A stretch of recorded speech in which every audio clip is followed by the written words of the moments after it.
Got a question asking if a change in terms of tenancy or a rental increase notice needs a signature from the tenant or like a signed acknowledgement of the tenant before it's effective.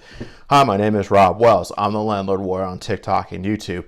Please feel free to like, share, subscribe to our videos. Now, to answer this question, generally speaking, when a landlord issues a change in terms of tenancy notice under Civil Code Section 827, generally speaking, the tenant does not need to acknowledge or receive, or acknowledge or sign the notice itself. There is no requirement under Section 827, either on Subdivision A, which governs all other terms other than residential rental increases, and then Subdivision B governs residential rental increases and certain commercial tenant rental increases. Now they're like micro landlords. I won't get into the details of that, but they're also covered under the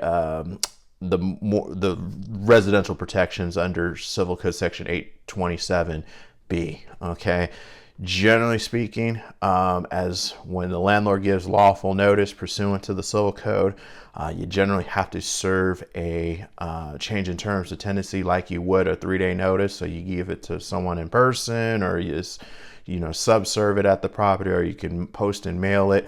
We'll get into the details of that, how that happens. But if you properly serve the notice, the tenant is bound to the change in terms of the tenancy once the 30-day notice period happens. Generally, you have to give 30 days notice for a rental, for change in terms of tenancy.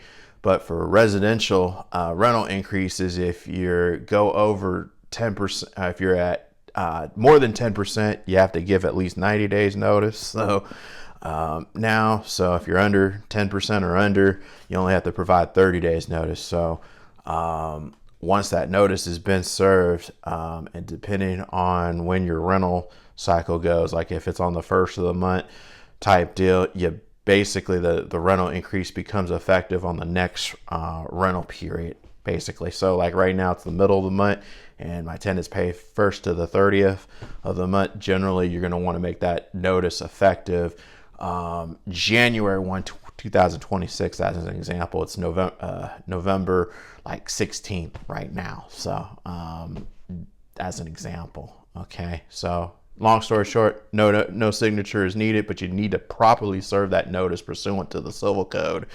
And if you're not sure how to properly prepare a change in terms of tenancy or a rental increase notice, and you're in the Northern California area and you need some help, feel free to reach out. We probably can help you out.